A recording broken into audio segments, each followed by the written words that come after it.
live. Okay. Hey, welcome. Monday morning once again. And you know what that means. I threw out my back, I think. Like right before this, I did my kettlebell swings as per usual. Um and I think I did a little bit, I overextended a little bit. I'm getting better at this. So when I first started doing kettle swings, of course, there's a big back risk, back pain, fucking up your back risk when you do kettlebell swings because of the way you swing it. And when I first started out, I was like, holy shit, I can't do this or I'm going to break my back. But eventually you get more used to like, okay, this is the technique I'm going to use. This is where I stop. I can keep going here. Within this angle, I'm fine, but still sometimes happens. And it just happened, not too bad. But I think I made it worse because I used the foam roller after. Now I always use the foam roller after. I always do my stretching and foam roller after I do the exercise because that's just what you do. Unless I think, yeah, you're supposed to do stretching after the exercise. You're not supposed to do it before. But I think the foam roller, because the foam roller is supposed to help your back, but I don't know if it. I'm starting to believe that one guy on YouTube who made that video was saying foam rollers are bad. Before when I saw that video, I was just like, oh, that guy's being contrarian. But now I'm starting to believe it because I feel like every single time I've used the foam roller, when my back actually hurts, it just made it worse. But then when my back doesn't hurt, it doesn't have any effect. It doesn't like feel any different. So I don't know. Maybe that guy's right. And I'm dumb for using a foam roller. I'll need to see more evidence of that, though, before we'll need to have multiple YouTube contrarians appear in my recommendations page in order for me to truly believe that. But anyway, welcome to Monday Morning Coffee. This is episode 51. This is a show where I have a coffee. Jesus. I have a coffee. I have a list of topics. And I'm going to keep talking about said topics until I finish the coffee. As always, we start off with updates, things I've been working on. A lot of big updates this week, as well as some stuff that I need to make sure I tell you guys about for the upcoming week. So, there's all that, and then we move into Armchair Detective as per usual. I want to point out, this is like a pretty Monday-ass Monday morning coffee. I just checked what time it is. It's 9:23 a.m. Even in Eastern time, we are still before noon. I think we're at like 11. Or no, shit, we are past noon. It's still 12. God damn it. I'm never going to beat Eastern time. You're never going to win all of them. At the very least, I can get Pacific and Mountain time. That's like 2/3 of all the people who live in the United States. And I'm not even, the other countries are too. At some point, it goes back around and it's always morning somewhere. So those people, I always have the bag. So I'm more worried about, and the other places I just can't win. So I'm worried about securing as much as I can secure of the United States. I will try to do that. But I don't know about doing this at 8 a.m. every single day. To get the full experience, just watch the VOD or the Spotify link whenever it's morning for you, and then you will feel like it. Oh shit, it's really Monday morning now. Haha. Yeah, you have to do it on Monday. I should have said that. So watch the old episode as the prep for the new episode, so that you have at least something in your morning that feels like Monday morning coffee. Okay, can we get to the updates? Because I have a lot to talk about, and once again, it's all in my head. I stopped writing it down. I really should have wrote it down, but whatever. Sometimes shit happens. Who cares? So, in terms of updates, and I want to make sure I don't forget everything, but it's actually a lot of updates, but not like, it's more like, because last week it was a bunch of minor updates. This week it's just a couple of major updates. So I really have only 3 things in here. I'll just do them in order. First thing is Baby Bird. Baby Bird's out.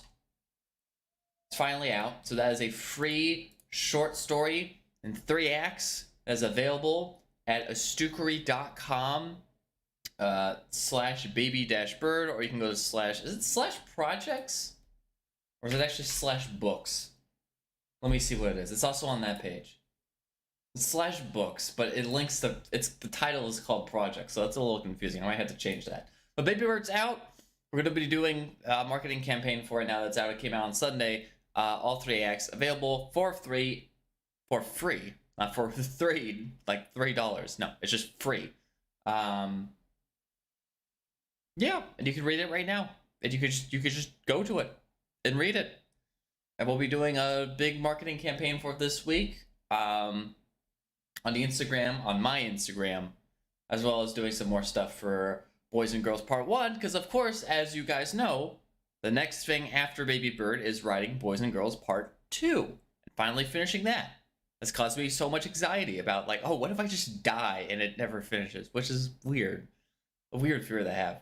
But it's like, I have the planning doc. I know exactly what's going to happen in Part 2 for Boys and Girls, obviously, because I wrote Part 1, so I know what's going to happen in Part 2. I just don't have the writing down for it. I have a bunch of, like, safety nets. Like, I have a will that says, like, if I die before Part 2 is finished, just release the whole fucking planning document, and that'll be probably good enough for most people. But it's a weird existential goose around my neck. Or what is it called? An albatross? And so I need to finish that one next. I can't work on anything else. I have to finish Part 2 next. Speaking of stuff that's going to finish soon, Fill in the Rhythm, but that's a whole nother thing. And there'll probably be a break as I try to put all of my force into finishing this Part 2. One thing that'll help out with that is the second update. So, I've decided that for stuff like JBR, for stuff like Vox Jobuli, the side projects that aren't related to the creative stuff, since they aren't really growing too much, I've decided to actually take, like, real advice in the whole product market fit thing and just, like, list out a bunch of ideas, including Vox Jobuli, including all the stuff that I've already finished, list out all those ideas, send them out onto the field over, like, classifieds, ads, and stuff, see if there's interest, if people are at least willing to put their email down to sign up for it, and then only work on creating the stuff that has the most email signups, which is a technique that they actually recommend that most people use when you're first starting off a business by yourself, and I completely ignored. Now I'm like, you know what? Maybe I should do that. For this stuff, it doesn't matter, right? For Monday Morning Coffee, for all this stuff, I can just do whatever the hell I want, because this is supposed to be fun for me. Same with the creative stuff. I just work on whatever is fun. Now, I do still pay attention to what... So, for example, if I'm doing streams, all right, and I'm, going through the streams, I play the games on stream that I want to play, but if I see, oh, hey, this game has a lot more views than a bunch of the other games I've done recently, then I'm going to keep playing that game, right? But that's fine, because the pool of games that I'm selecting from are games I enjoy. However, on the other hand of that, if I play a game and I decide, actually, this game kind of sucks ass, but still highly viewed, I won't play it again. So it's still like the passion, the enjoyment rules over everything in here. Whereas with the business stuff, it's more just like list out a bunch of random shit. If it looks like it's going to be successful, if people seem to be interested in it, at least for that first spark, then you make it, and then you market it, and then hopefully someone buys it. And that makes more sense for a business, because I always separated the business, tech, whatever stuff, and then the creative stuff, which I count as this channel, and then also the Instagram, the art Instagram, Boys and Girls, Baby Bird, all that sort of Fill in the Rhythm, everything like that. And those are separated, right? So I don't want to go on too many tangents, because I can go on a lot of tangents this week. One mini update that I will address, because I might as well. This released on Friday, but I'll try not to go on too many digressions here. There's a new Patreon exclusive series in addition to Azucaris Cabana called Culture Critic, where I go through the internet's most popular communities and I grade them on their culture, basically just looking through them, seeing the funny posts that people make, etc., etc. The first episode is on 4chan's/A, that's the anime and manga board for 4chan, and that is available exclusively on Patreon. Just like with Azucaris Cabana, there's going to be a preview video that comes out a preview short that comes out on this channel and on TikTok. So there you go. I feel like I should have peed before this. This might be a shorter one. I want to point out. This might be a shorter one. Maybe we won't. No, I'll try to do Armchair Detective this week. But this might not be a 2-hour long Monday morning coffee, because I might have fucked up the order of things. There's always, you just have this like huge ass fucking checklist every time you get started streaming, and some days you're just like, fuck it, just do whatever, and you miss one, and it's like whatever. It's just like my updates, where I always miss something. And before I miss the last thing, let me get back on topic and let me finish what I was talking about. Next week, starting on Tuesday, I believe, maybe Wednesday, I don't actually remember, I'm going to be on vacation for a whole week, 7 days. So starting either Tuesday or Wednesday, I forget which one. I will be gone. During that entire time, there will be no new streams, but content will still keep coming out. I believe that everything's probably good. I think I can work on all this stuff while I'm on vacation. With no issue. I won't be able to record anything either, which is why I'm saying this. Like, we might have to push some stuff back if I haven't recorded in time. But for the recordings, that's up in the air. The live streams definitely won't happen next week. I don't leave though on Monday, so there might still be a Monday morning coffee next week, but there won't be one on the week after. And in fact, I think I fucked up and I said that there would be one on the week after, but not on the week next week. I believe I need to recheck my calendar is basically what I'm saying, to know when I'm actually going on vacation, because I have no idea at this point. It seems like that's pretty important stuff to know. All right, that is it with updates. And like I said, I'm going to speed run this because there was an elephant in the room, and that elephant is my bladder. I should have probably. You always. This is like podcasting 101. Okay, always do the pee break right before, because you're not going to be able to do an edit. Well, you can do an edit. It's just more work. I could just totally get up AFK, and then when I'm editing the podcast later, I just cut out the AFK section, which by the way is really easy to point out because it's, when it's AFK, we play music, and I can see like the noise stuff. We're just gonna move on to Armchair Detective for now. If we get a really spicy armchair, here's what we'll do. If we get a really spicy Armchair Detective where it's like, I gotta do more of this, then we will I'll take the pee break and I'll take the L and edit the podcast for the Spotify users later. But if it's like, this is kind of nothing, then we'll just do that one, and then it just won't be a video. Which we've skipped Armchair Detective video. I'm not worried about missing an Armchair Detective, really. Especially for next week when I'm going to be on vacation. I'm not worried about that. Okay, I'm not worried. I'm just worried about hitting actually having the streams. That's more important to me. But anyway, with that in mind, it's a black box. It's Schrodinger's box. We don't know. We don't know what sort of stream we're going to have, so we might as well figure it out. Let's fight. It's frozen. Oh, it's frozen. Wait. Pause. It's frozen. It's frozen. The page is frozen. I think I need to. Okay, so how many do we have left? Let's count this. We have 270 topics for Armchair Detective left. Some of these are probably going to be nothing. And I want to point out, which is really interesting to me, I think, so we did a bunch of reactions, which is like, okay, reactions are going to be reactions. I don't know if I can really count those. The first week without reactions, we did Saturn Moon Glyphs, which is a conspiracy theory there. And the second one, we did Windows XP, the Famicom ports, which are lost media. However, I will point out that over 50% of the total Armchair Detective pool is murder mysteries or disappearances, and we haven't done any of them yet, which is very interesting because it's a big part of the list. We have not done any of those. We'll have to see what we get this week. Let's see. Oh, this is so laggy.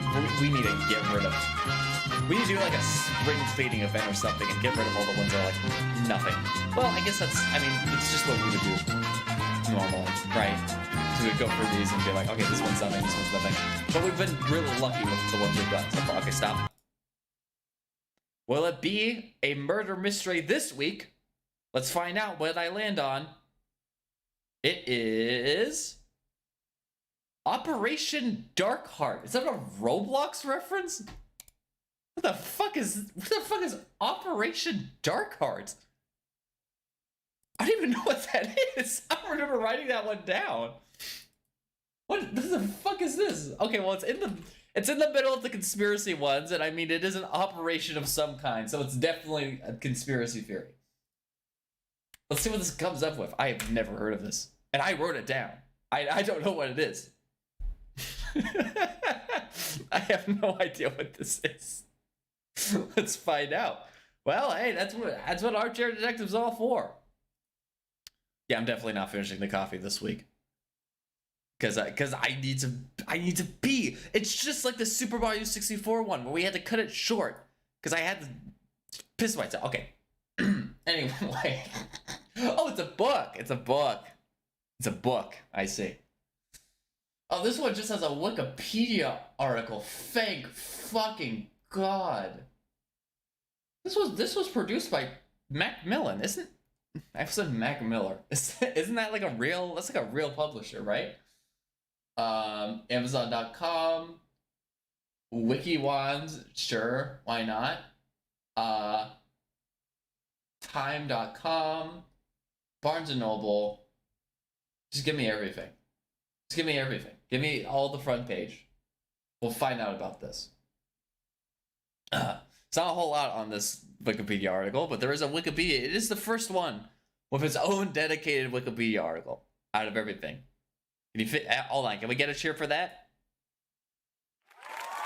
This is it's the first one.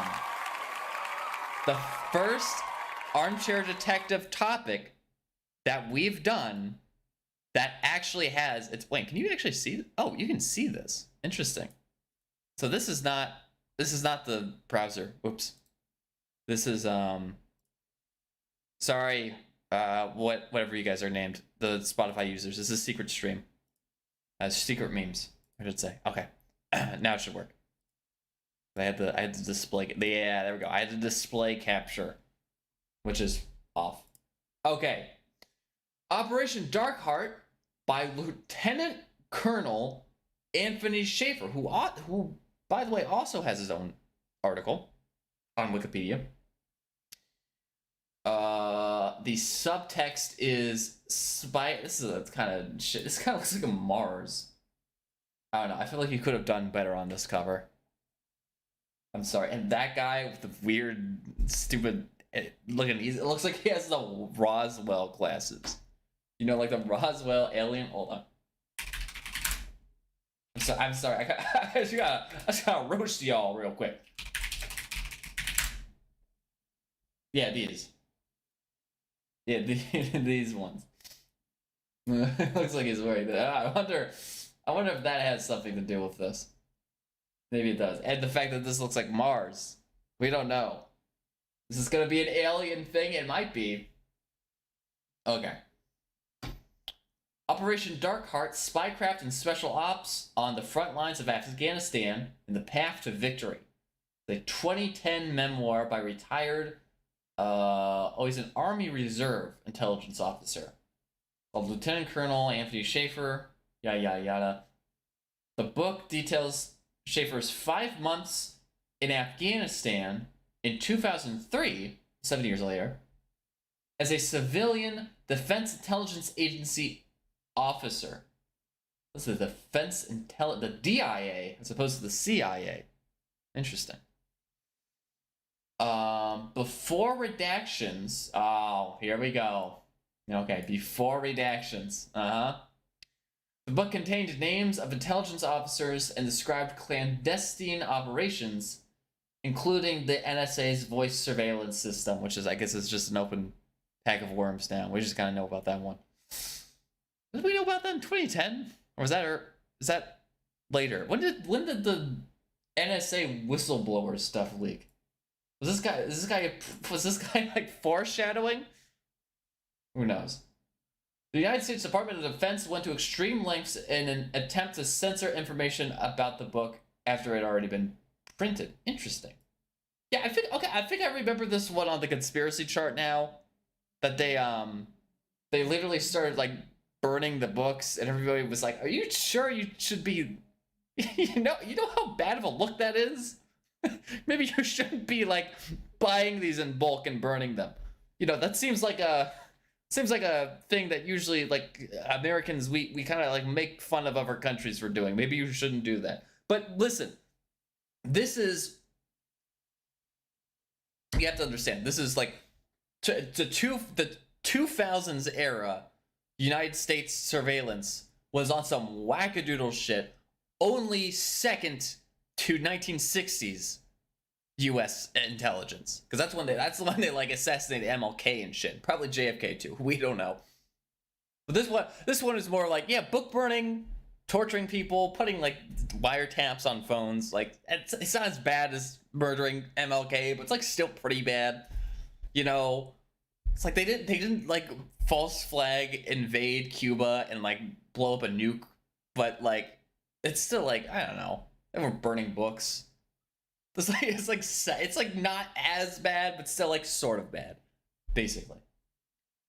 I want to know the details about how they were. I think from what I remember for the conspiracy chart was that they just bought all the books and then burned them. And of course, now you could buy them fucking everywhere, because like that's how supply. First of all, very poor understanding of supply and demand.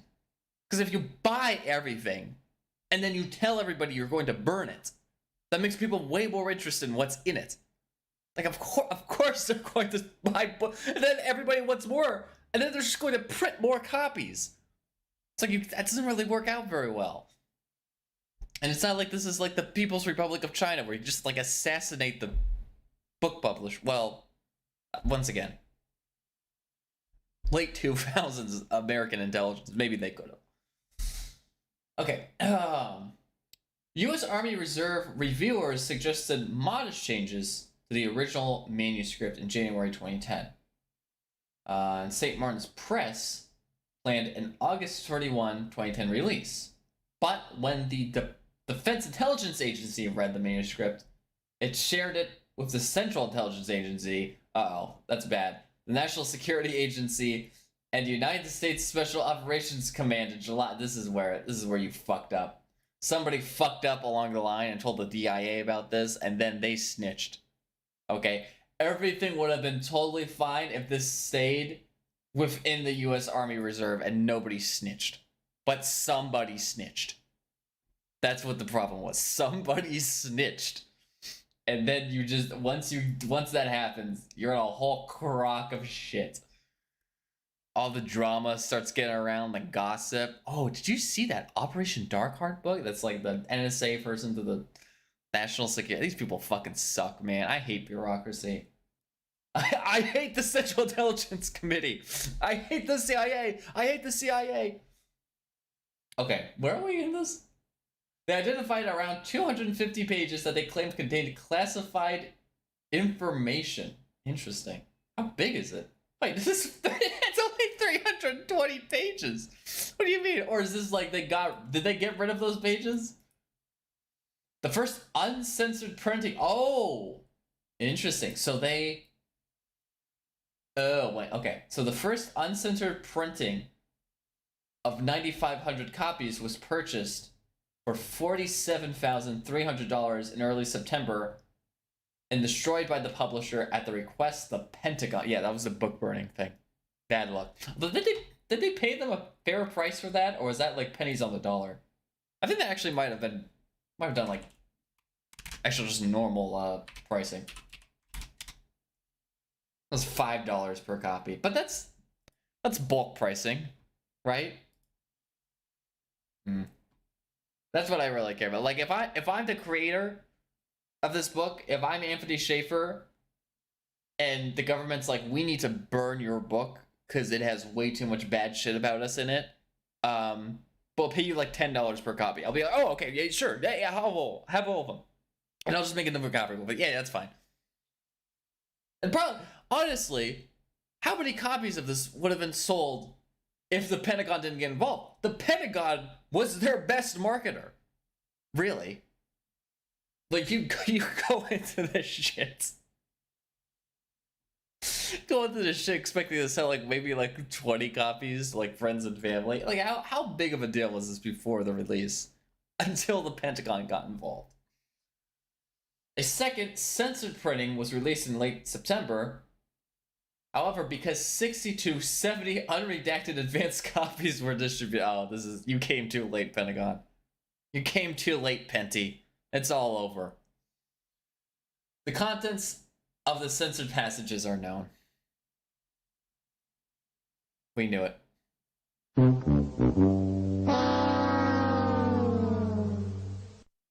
Well, at least you tried, I guess. Didn't really work out. The Pentagon's attempt to keep the information secret has attracted more attention to the book and increases. Yeah, that's the supply and demand, Penty. Supply and demand. All you motherfuckers in the Department of Defense don't know basic economics. Okay? If you were to just shut up and just not talk about it, probably would have made less of a deal than them doing this. Schaefer sued the Department of Defense for the right to print an unredacted version in December 2010. In 2013, this went for a while. The Pentagon reversed its decision and declared 198 of the 433 redactions to be properly declassified. I mean, it's only half of them. But I imagine, so it seems to imply that all 433 redactions, like, we know what's in them. We know everything that they redacted, so there's no point. A U.S. district judge ruled in April 2015 that Schaefer's public testimony to Congress in 2006 was permissible to be included in the book in any subsequent printing. However, the judge ruled over other information in the original manuscript was properly classified and not allowed to be included. This included the unredacted version of the narrative from Schaefer's Bronze Star Medal. Interesting. This book also contained Schaefer's allegations. That's the DIA's Able Danger program. That's another thing we need to know more about. Identified hijacker Mohammed Atta before the September 11th attacks. Now here's where the conspiracy part really kicks in. A report of an investigation by the United States Select Committee on Intelligence published in 2006 states that Able Danger did not identify Mohammed Atta or any other 9/11 hijacker at any time prior to September 11th, 2001. I mean, was that one of the censored pages, or was that just in the base book? Because if they just didn't touch that part, then it's like, yeah, I guess they didn't really care.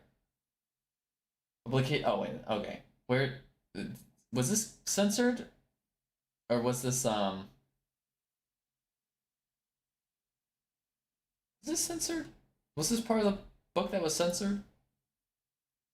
We'll have to learn more about that because I'm curious. Because if it was censored, then it's like, oh shit. But if it wasn't censored, then they probably just truly did not. This is not real. Publication of unredacted text. The New York Times, of course they did. With commentary, the plain text and censored versions of page 26. September 29th, 2010, the Federation of American Scientists on Government Secrecy posted a brief article analyzing the redactions and criticizing their quality, and posted side-by-side comparisons of a couple of the pages. And then the Army Times published an analysis of 10 redactions in the book. See also Streisand effect. Nice. Well, that doesn't sound like it's all the redactions, right? Or is it? Because they said 250 pages they claimed contained classified information. But then, I mean, how many pages is this? 1, 2, 3, 4, 5, 6, 7, 8, 9, 10, 11, 12, 12 pages out of 250 pages that had redacted. So do we know everything? Did it say everything? It says 60 to 170 unredacted copies were distributed. The contents of the censored pages are, so that seems to imply just everything, all 250 pages. It's just all available. And I wonder, because this left off, oh, well, I guess maybe he just didn't countersue. So on April 2015, I think they definitively said you cannot release an uncensored version of this book, but I guess it's around. I guess. It's just available. So they tried to censor this, and it fell on their ass. Who knows? Okay, what's the DIA, who seems to be central to all this? The DIA is an intelligence agency and combat support agency of the United States Department of Defense. As a component of the Department of Defense and Intelligence community, DIA performs. So it's a subsegment. No, it's a subsegment of the Department of Defense. It's not related to the CIA, I guess. Geographic, was 1/4 of all intelligence content that goes into the president's daily brief. Interesting.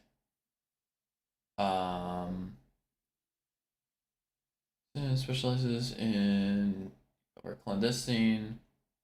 It's an intelligence agency. That's what it is.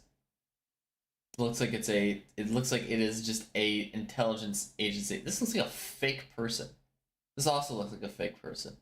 Spying for the DIA. Uh-oh. Spying against the DIA. Interesting. There's a whole bunch of... Well, if you wanted to... Whoa.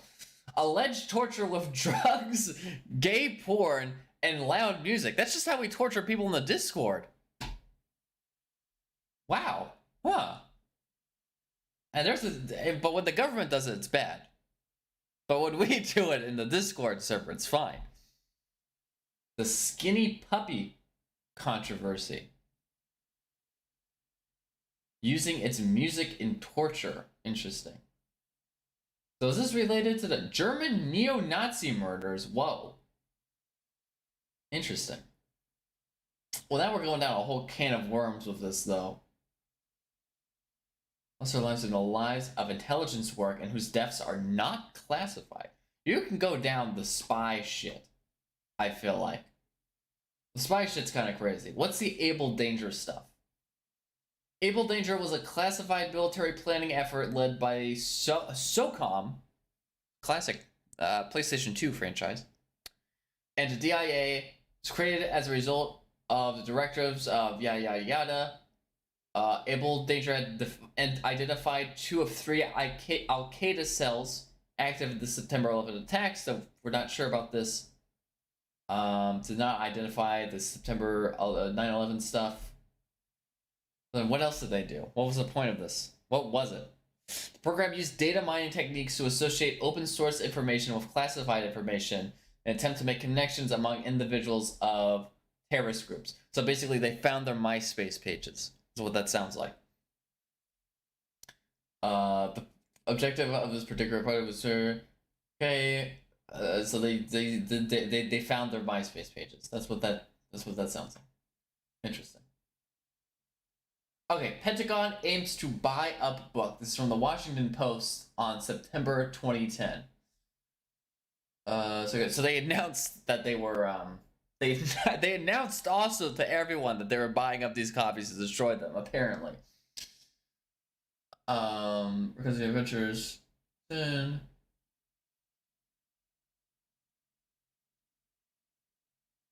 I think a sophisticated eavesdropping project.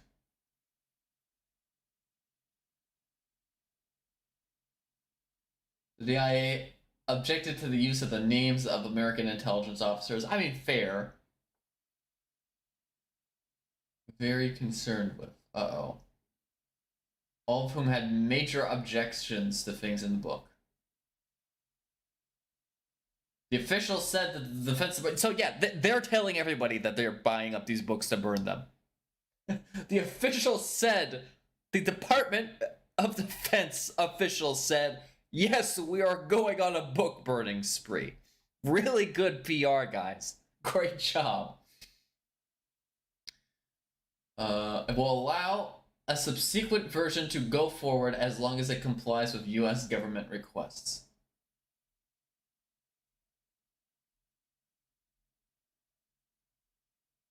Interesting.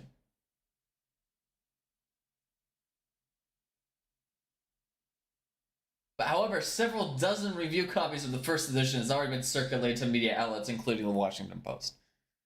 So they were too late. They were way too late.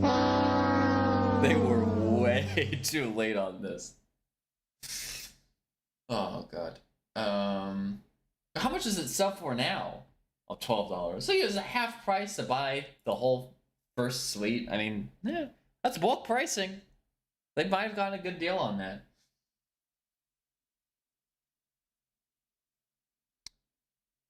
But this doesn't say anything about the 9/11 thing. It's previously known. Oh, he was previously known for alleging that Able Danger identified, but this is unrelated to. Interesting. So this guy was probably already on their hit list. He was probably already like, oh god, this the 9/11 guy is trying to write a book. We should be careful. That's why they snitched. That's what happened with the snitch. Okay. Don't really need that. I don't think we need this page. So it doesn't have very good reviews. I'm noticing. Oh, this is the same link. Interesting. Operation Darkheart. This is just this. Isn't this just the same? What the fuck? Don't play this game if you're under 40 years old. Okay, I'll keep that in mind. This is just Wikipedia, but with porn. What's the point of this? Interesting. Alright, and then here's the book. So I guess Macmillan now owns the rights to this book. Or St. Martin's Griffin, who I assume... Oh, this is called Riveting by Playboy. Interesting. Okay, let's learn more about Anthony Shaffer, because apparently this guy is controversial. The Able Danger controversy, as well as Operation Darkheart, is what he's known for. Anthony Shaffer, who is still alive, is a former U.S. Army Reserve Lieutenant Colonel, which is also, like, how much do you get to know in the U.S. Army Reserve that's, like, classified information? I guess he was part of the DIA before this. He became known for his claims about mishandled intelligence before the September 11th attacks, and for the censoring of his ghost-written book, Operation Dark. Very clear that he did not write that book. Shaffer was a member of the Able Danger Project. Oh, so he was part of this. That was part of the DIA stuff that he was involved in. Okay, fair enough. So that's why the DIA was like, oh god, this guy's writing a memoir right after talking shit about us. We need to censor a lot of this. You know, it's kind of like fair enough, honestly. To the committee's part, like if I heard that this motherfucker, if I was in the DIA and I heard this motherfucker was trying to write a book, I would probably be pretty concerned too. I would start snitching to all the other, like SOCOM and Department of Defense or whatever the fuck their names are. I would do it too. Following a DIA investigation into Shaffer, his access to classified information was revoked in September 2005, and security clearance was revoked in February 2006. But not enough time for him to get all the information to write his memoir, that's for sure. That revocation essentially ended Shaffer's career as an intelligence officer, both of the DIA and the Army Reserve. I feel like he didn't really care, though. Shaffer is currently the president of the London Centre for Policy Research. Congratulations. I feel like after that point, employed as a staff officer in Afghanistan in 2003, Shaffer came under investigation over an alleged pattern of misconduct, including in obtaining a service medal under false pretenses, improperly flashing military identification while drunk, theft, and falsely claiming reimbursement for mileage and personal mobile phone charges. Shaffer responded by alleging that the DIA failed to properly pass on intelligence on 9/11 hijacker Mohammed Atta. His allegation is subsequently became known as the Able Danger controversy. Okay, so there's two ways that you can go about this. There is the conspiracy angle of, well, he found out about this 9/11 thing. He tried telling his supervisors about it, and then the supervisors made up a bunch of shit about him having a pattern of misconduct to try and get him out. That's one way to look at it. Or you could also look at it as in, he is just a drunk, crazy motherfucker, and then they tried to get rid of him because of that, and then he started making up more shit. Which, with this guy, from what I'm reading, it could go either way. I mean, I would like to blame both parties. Am I allowed to just blame both parties here? Am I allowed to say that this guy's probably a drunk, crazy motherfucker, but then also the DIA fucked up and trying to, like, I almost spilled my coffee all over the desk, and tried to, burn, to go on like a book burning spree? Can we say both parties probably don't know what they're doing? I feel like that's fair. In October 2003, Schaefer told 9/11 staff director, then 2000, Able Danger uncovered 2 of the blah blah blah. Schaefer told Sokolov, or whatever his name is, DIA leadership declined to share this. So he is claiming that the alleged misconduct was made up to try and get him out because he tried telling the DIA leadership about this. That was his claim. The 9/11 Commission report did not mention Schaefer's allegations, but before the 9/11 Commission report, in 2005 and 2006, they said that his allegations were bullshit.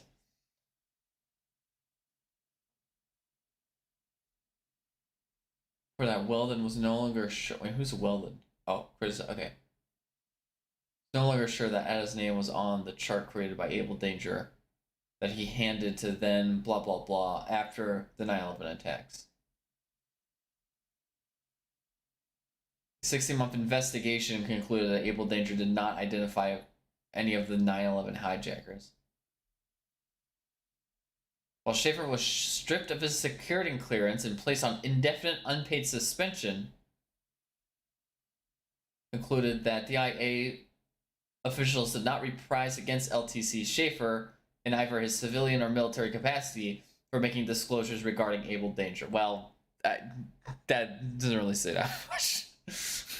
We have done an investigation and we have declared that we are not responsible for doing anything bad. Okay, congratulations. Investigations by both Defense Department's Inspector General and the blah blah blah concluded that Able Danger did not identify any hackers or hijackers. And then censored memoirs with the help of ghostwriter and researcher Jacqueline Salmon. Schaefer published copies.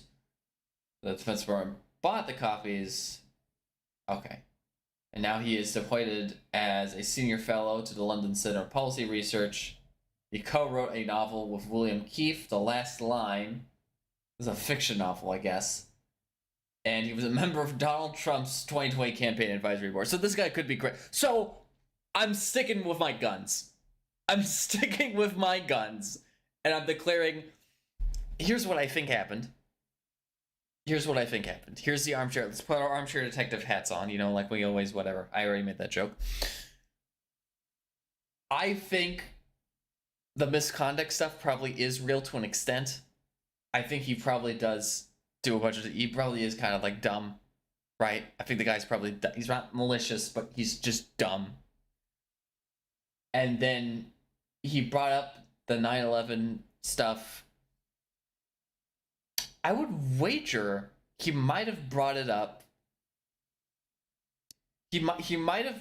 I don't know if he believed the 9/11 thing. That's where I'm stuck on.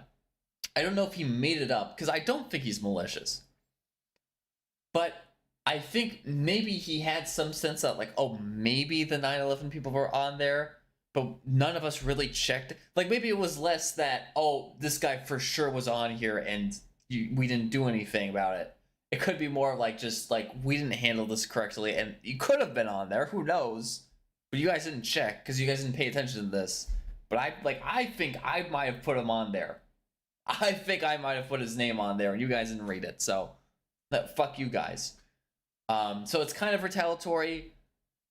Part of it's retaliatory. Part of it is just like him wanting to get famous, probably because he knew because of the misconduct that I was going to get fired anyway.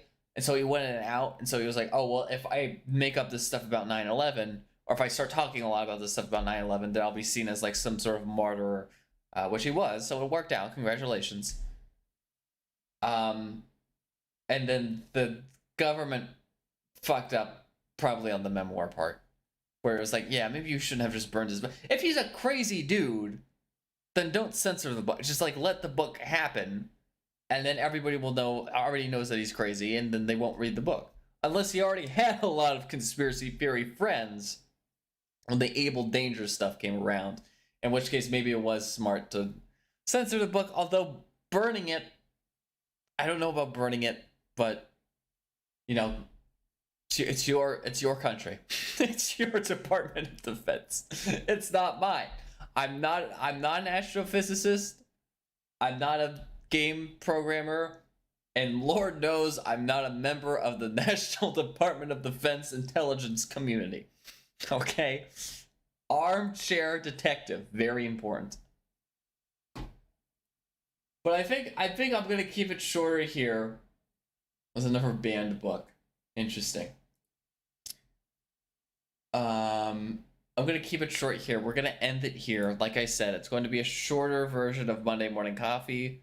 I barely have drank this coffee because I fucked up on the whole bathroom break situation, and that one was like, it was like a medium length.